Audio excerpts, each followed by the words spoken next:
Halo, nama saya Emma Roberts. Saya pemenang kategori perguruan tinggi atau tertiary dalam pertandingan National Australia Indonesia Language Awards atau NAILA. Saya sekarang tinggal di Jakarta di Indonesia. Saya dapat beasiswa New Colombo Plan dari pemerintah Australia dan saya sudah pernah belajar meneliti dan magang di Indonesia. Saya sudah belajar bahasa Indonesia selama 3 tahun.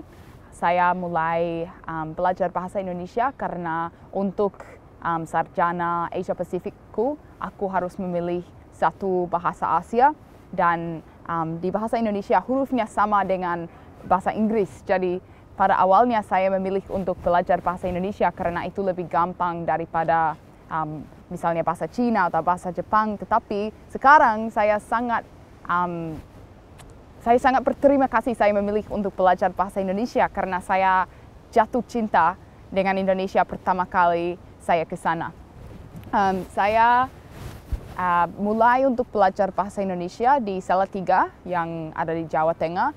Di Salatiga ada satu universitas namanya Universitas Satya Wacana dan itu mempunyai hubungan dengan Universitas Nasional Australia ANU di mana saya bisa belajar bahasa Indonesia selama 3 minggu secara intensif di Salatiga dan itu sama dengan 1 semester di ANU. Jadi saya belajar di Salatiga 4 kali.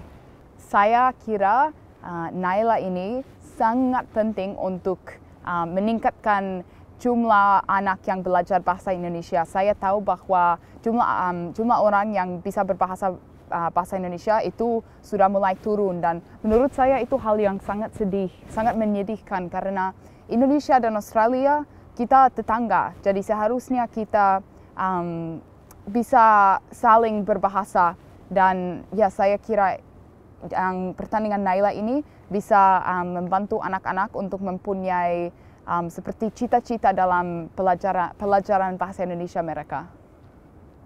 Kata favoritku dalam bahasa Indonesia itu PHP. PHP itu singkatan pemberi harapan palsu dan kadang-kadang PHP dipakai dalam konteks pacaran. Jika ada misalnya cowok yang suka sama cewek tapi cewek itu tidak sangat suka sama cowok tapi dia tetap mau nongkrong sama cowoknya, dia PHP-in cowok itu.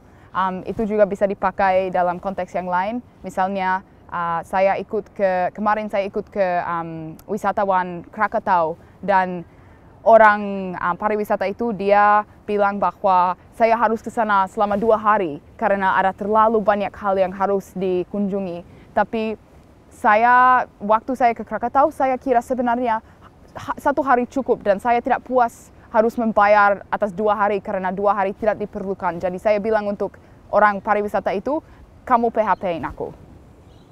Okay, the word I use to describe my NAILA experience is luar biasa, which means extraordinary.